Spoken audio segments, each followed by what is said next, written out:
नमस्ते दोस्तों, स्वागत है आपका हमारे YouTube channel learn with Pavi and papa पे। आज हम राजस्थान के एक महत्वपूर्ण टॉपिक के बारे में अध्ययन करेंगे। राजस्थान का एकीकरण, इंटीग्रेशन ऑफ राजस्थान। जैसा कि आपको पता है कि राजस्थान का एकीकरण 8 साल 7 महीने और 14 दिन यानी 18 मार्च 1948 से प्रारंभ होकर 1 नवंबर 1956 तक चला था।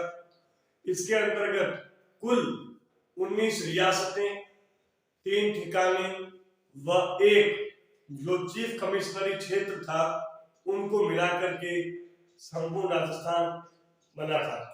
आज हम राजस्थान के एकीकरण के बारे में पढ़ेंगे।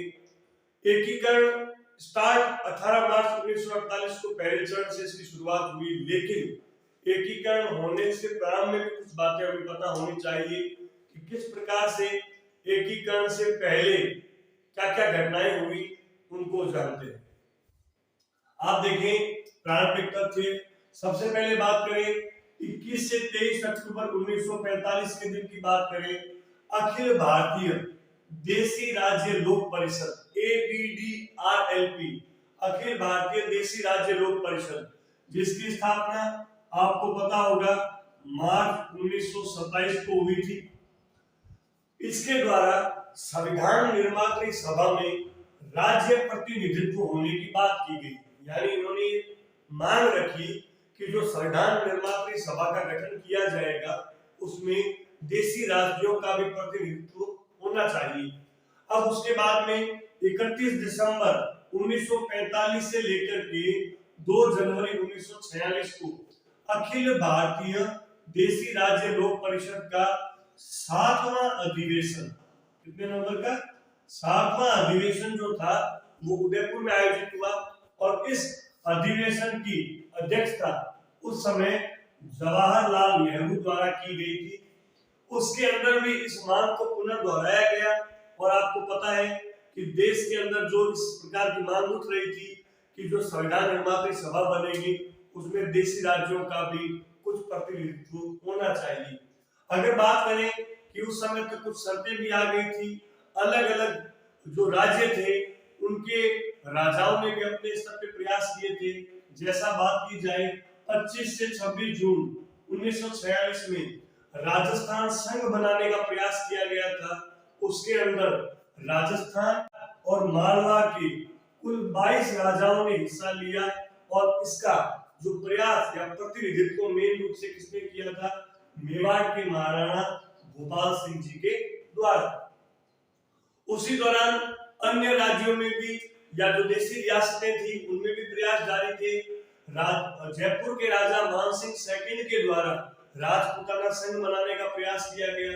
उसी प्रकार से हाड़ौती संघ, जो हाड़ौती आपको पता है कोटा, बूंदी, बारा और झालावाड़ को मिलाकर के एक वृहद हाड़ौती का निर्माण के उद्देश्य से कोटा के महाराज भीम सिंह ने भी प्रयास किए थे। उसी प्रकार का प्रयास दक्षिण के अंदर बागर संघ के रूप में महारावल लक्ष्मण सिंह ने भी किया था। यानी उनका भी उद्देश्य था कि डूंगरपुर, प्रतापगढ़, लावा आदि क्षेत्रों को मिलाकर के एक वृहद बागर की स्थापना की जाए। महारावल लक्ष्मण सिंह आपको पता ही है डूंगरपुर राजघराने से संबंधित है। तो आपको एक प्रश्न मेरा ये रहेगा कि क्या आप बता सकते हैं कि इनके छोटे बेटे का नाम, जो कि BCCI के पूर्व चेयरमैन भी रहे थे, क्या नाम था उनका? आप जरूर कमेंट बॉक्स में बताएं। उस समय आप देखें बीकानेर और लुहारू राज्य, जो बीकानेर और जो लुहारू राज्य था जो कि वर्तमान में चूरू के निकट एक जगह है, उसको मिलाने का प्रयास भी किया गया था। यानी सभी रियासतें अपने अपने हिसाब से एकजुट होकर के ये प्रयास कर रही थी कि वे किसी तरह से अलग रह सके।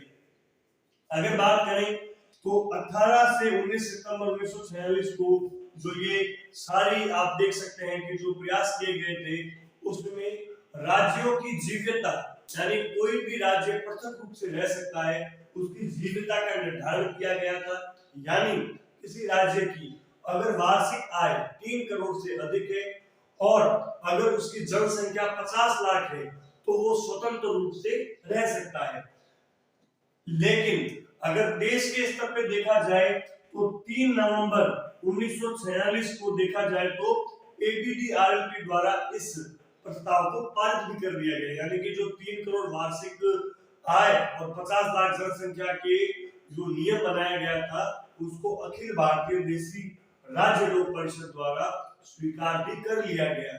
लेकिन 5 जुलाई 1947 को आप देख सकते हैं कि भारत सरकार के द्वारा एक रियासती सचिवालय का गठन किया गया।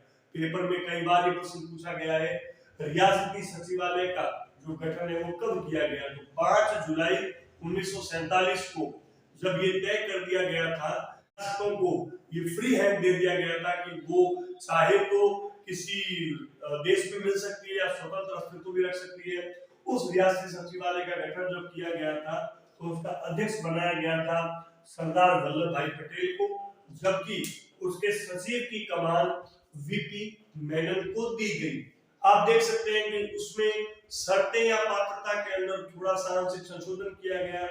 1 करोड़ वार्षिक आय और 10 लाख जनसंख्या रखने वाले जो रियासतें थी उनको स्वतंत्र रहने को कह दिया गया। इस कैटेगरी के अंदर उस समय राजस्थान की 4 रियासतें बीकानेर, जयपुर, जोधपुर और उदयपुर इस क्राइटेरिया को पूरा कर रही थी।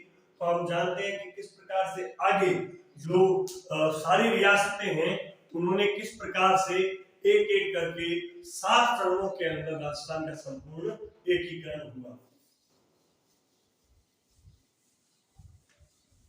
जैसा कि आप देख सकते हैं कि देशी रियासतों के द्वारा देशी रियासतों के लिए जो मापदंड तय किया गया था राज्य सचिवालय के द्वारा कि 10 लाख जनसंख्या व 1 करोड़ वार्षिक आय होनी चाहिए, उस मापदंड को जयपुर, जोधपुर, बीकानेर, उदयपुर पूरा कर रहे थे। 25 जुलाई 1947 को जब नरेंद्र मंडल का अधिवेशन हुआ, नरेंद्र मंडल प्रिंस ऑफ चैम्बर्स ये संस्था, इसके अध्यक्ष पहले जो बीकानेर के महाराजा गंगा सिंह जी के समय में हुई थी, सन आप जरूर बताएं। नरेंद्र मंडल का जो पूर्ण अधिवेशन 25 से 27 जुलाई के मध्य में हुआ था 1947 में, इसकी अध्यक्षता हमीदुल्लाह खान जो कि भोपाल के नवाब थे उनके द्वारा की गई थी। और उस दौरान ही उससे बाद में उस दौरान ये बात कही गई थी अंग्रेजों के द्वारा कि जो रियासतें सम्मेलन शामिल होनी चाहे वो सम्मेलन पत्र पर हस्ताक्षर करें। राजस्थान के संदर्भ में देखा जाए तो सबसे पहले हस्ताक्षर बीकानेर के राजा साधु सिंह ने किए थे। ये बात है 7 अगस्त 1947 की। अगर पूछा जाए सबसे अंतिम हस्ताक्षर किसने किए थे, वो किए थे उदय भान सिंह जो कि धौलपुर के राजा थे। उन्होंने 14 अगस्त को सम्मेलन पत्र पर हस्ताक्षर किए। अगर बात करें, एक नाम आपको और पूछा जा सकता है, जोधपुर के राजा हनुमंत सिंह। हनुमंत सिंह की उस समय में शामिल होने की बिल्कुल मंशा नहीं थी। वीपी मेनन से उनकी तनातनी इस बात को लेकर के हो गई थी। आपने सुना होगा कि उनके गर्दन पे उन्होंने बंदूक भी रख दी थी न शामिल होने की बात को लेकर के। उन्होंने भी 9 अगस्त को इस सम्मेलन पत्र पर हस्ताक्षर कर दिए थे। अगर बात करें एकीकरण के सफर की, तो एकीकरण की जो शुरुआत है वो मानी जाती है 17 मार्च के शाम से। बुक्स में आप पढ़ते हैं 18 मार्च, यानी 18 मार्च 1948 से ये सफर शुरू हुआ था, जो 8 साल 7 माह और 14 दिन तक चलने के बाद में 1 नवंबर 1956 को राजस्थान का पूर्ण एकीकरण हुआ। अगर बात करें उस समय में कुल एकीकरण में कितनी रियासतें शामिल हुई, तो 19 रियासतें, 3 ठिकाने और 1 केंद्र शासित प्रदेश भी शामिल हुआ। चरण कुल 7 चरणों में ये संपन्न हुआ था। 1948 में 3 चरण हुए, 1949 में 2 चरण, 1950 में 1 चरण और 1956 में अंतिम चरण के द्वारा राजस्थान का एकीकरण हुआ। आइए अब हम एक एक करके इन चरणों के बारे में जानते हैं।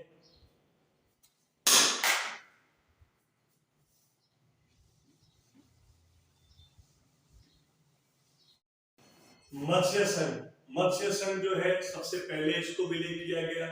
मत्स्य संघ का विलय 17 या 18 मार्च 1948 को है। मत्स्य संघ जो मत्स्य संघ था उसकी पूर्व राजधानी जो थी वो विराट नगर मानी जाती थी। विराट नगर आपको पता ही है स्थान, यानी ये जो मत्स्य संघ है इसको एकीकृत किया गया था, उसके लिए स्थान तय किया गया था भरतपुर का फोर्ट। ये नाम सजेस्ट करने वाले व्यक्ति थे के एम मुंशी, कांतिलाल माणिकलाल मुंशी, जो कि पहले मेवाड़ के महाराणा भूपाल सिंह के संवैधानिक सलाहकार भी थे। और आप बहुत बार किताबों में पढ़ते हैं, कुछ जगह मिस प्रिंटिंग से नाम आया था मुंशी प्रेमचंद। तो प्रेमचंद अलग व्यक्ति है, जो प्रेमचंद के नाम के आगे जो मुंशी लगा हुआ था वो इन्हीं के नाम के पीछे वाला नाम था के.एम. मुंशी। अगर बात करें इसके उद्घाटन करता, तो उस समय में जो भारत सरकार जो आजाद देश हो गया था, उस समय में जो महामंत्री थे नरहरि विष्णु गाडगिल, उनके द्वारा जो पहले मत्स्य संघ का उद्घाटन किया गया था। इनके अंतर्गत 4 जिलों को, 4 रियासतों को एकीकृत किया गया था, अलवर, भरतपुर, करौली और धौलपुर। अलवर, भरतपुर, करौली, धौलपुर को यानी जो एकदम पूर्व में स्थित थे, उसका क्षेत्रफल लगभग 12,000 वर्ग किलोमीटर था। एग्जाम में पूछा जाता है। जनसंख्या मिलाकर के थी 18.38 लाख, जबकि इसकी वार्षिक आय थी 1.84 करोड़ रुपए। अब बात करें उस समय में अलवर और भरतपुर की बात करें तो अलवर और भरतपुर ये बाद में शामिल हुए थे। क्यों?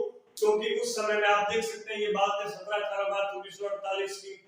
30 जनवरी 1948 को नाथूराम गोडसे के द्वारा महात्मा गांधी की हत्या कर दी गई थी। उस केस के अंदर संदिग्ध के रूप में तेज सिंह और एन.डी. खरे को भी संदिग्ध के रूप में माना गया था, इसलिए ये शामिल नहीं हुए। और वहां पे जो भरतपुर के राजा ब्रजेंद्र सिंह थे, इनके भाई, छोटे भाई नाराज चल रहे थे, तो इसीलिए 17 मार्च को ये शुरू ना होकर के बाद में 18 मार्च को या बाद में शामिल हुए।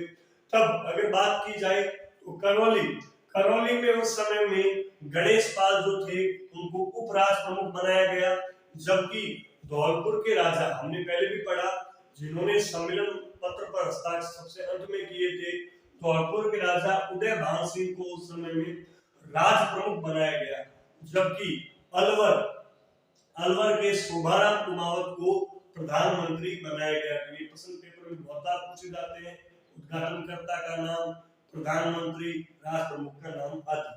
उस समय में मंत्रिमंडल का गठन भी किया गया था, तो जुगल किशोर जो कि भरतपुर से संबंधित थे उनको शामिल किया गया, और मास्टर भोलानाथ भरतपुर अलवर से थे, गोपीलाल यादव ये भी भरतपुर से संबंधित थे।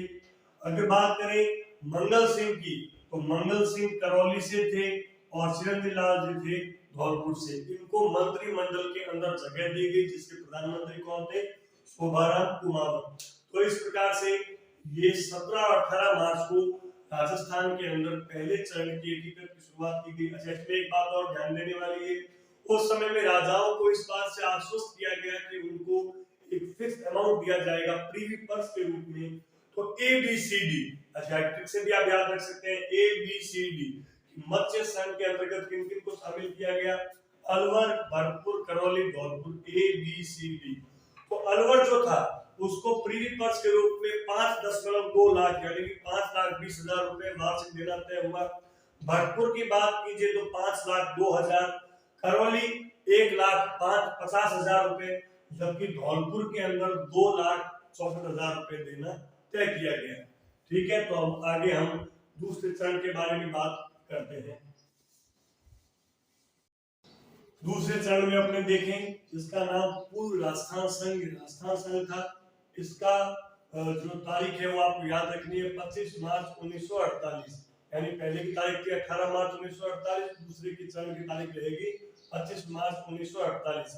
इसके अंतर्गत वागड़ क्षेत्र की 3, हाड़ौती की 3, टोंक, शाहपुरा, किशनगढ़ के साथ में कुशलगढ़ को मिलाकर के कुल एकीकृत किया गया। यानी कि अगर बात करें बागड़ क्षेत्र की, तो बागड़ क्षेत्र में आपको पता है कौन कौन सी आती है? 3, डूंगरपुर, प्रतापगढ़ और बांसवाड़ा। अगर बात करें हाड़ौती, तो कोटा, बूंदी और झालावाड़। एक मुस्लिम क्षेत्र था टोंक, एक शाहपुरा जो कि सबसे छोटी रियासत थी, एक किशनगढ़ जो कि अजमेर के अंतर्गत आने वाली रियासत थी, और एक जो क्षेत्र था उसमें अपने मिलाया गया कुशलगढ़ को भी। ठीक है, अगर बात करें राजस्थान सबका पहलीवास के अंतर्गत प्रयोग किया गया था, स्थान था कोटा का दुर्ग, क्योंकि एन.वी. गाडगिल आए थे, उन्होंने प्रथम जो मत्स्य संघ का उद्घाटन कर दिया था, तो इसके उद्घाटनकर्ता भी एन.वी. गाडगिल ही थे। अगर बात करें इसके प्रधानमंत्री शाहपुरा के गोकुलाल असावा को बनाया गया था, जबकि राज प्रमुख का पद उस समय दिया गया था कोटा के भीम सिंह को। और ये आप देख सकते हैं कि ब्रैकेट में इनके पास हमें लिखी हुई है प्रीवी पर्स की राशि की जो एग्जाम्स के अंदर आजकल पूछी जाती है। तो भीम सिंह जो कोटा के थे उनको 7 लाख प्रीवी पर्स देना तय हुआ। उपराष्ट्र प्रमुख के रूप में बूंदी के बहादुर सिंह जी थे, उनको 2.81 लाख रुपए दिए गए। जबकि उपराष्ट्र प्रमुख के साथ में एक नया पद भी सृजित किया गया क्योंकि संख्या इस बार बढ़ गई थी। कनिष्ठ उपराष्ट्र प्रमुख के रूप में डूंगरपुर के लक्ष्मण सिंह थे, जिन्हें 1.98 लाख प्रीवी पर्स देना तय हुआ। अगर अन्य व्यक्तियों की बात करें तो मैंने बताया कि एक क्षेत्र था टोंक, तो टोंक के अंदर अजीजू दौला थे, उनको 2.78 लाख रुपए दिए गए। किशनगढ़ के सुमेर सिंह को 1.36 लाख, बांसवाड़ा के चंद्रवीर सिंह, आपने बहुत एग्जाम्स में क्वेश्चन देखा होगा कि जिस समय वो सम्मेलन पत्र पर हस्ताक्षर कर रहे थे तो उन्होंने एक लाइन कही थी कि मैं अपने डेथ वारंट पर हस्ताक्षर कर रहा हूं। उनको प्रीवी पर्स के रूप में 1.26 लाख रुपए देना तय किया गया। जबकि सबसे छोटी रियासत भी थी। और अगर ये पूछा जाए कि सबसे पहले उत्तरदायी शासन की स्थापना किस रियासत में हुई तो उसका आंसर रहेगा शाहपुरा। वहां के सुदर्शन देव को भी 90,000 रुपए देना तय किया गया। इसके अलावा भी कुछ व्यक्ति है लेकिन इनके बारे में आपको ध्यान रखना चाहिए एग्जाम के दृष्टिकोण से। अगर बात करें इस क्षेत्र की, चूंकि इसके अंतर्गत बहुत सी संख्या इसकी 23.5 लाख थी, जबकि इसका क्षेत्रफल 16,807 वर्ग किलोमीटर तक फैला हुआ था और इसकी वार्षिक आय लगभग 2 करोड़ रुपए, 1 करोड़ 90 लाख के आसपास इसकी वार्षिक आय तय की गई थी। तो इस प्रकार से आप देखें कि राजस्थान के जो दूसरे चरण, एकीकरण के दूसरे चरण में राजस्थान शब्द पहली बार प्रयोग में लिया गया। ठीक है,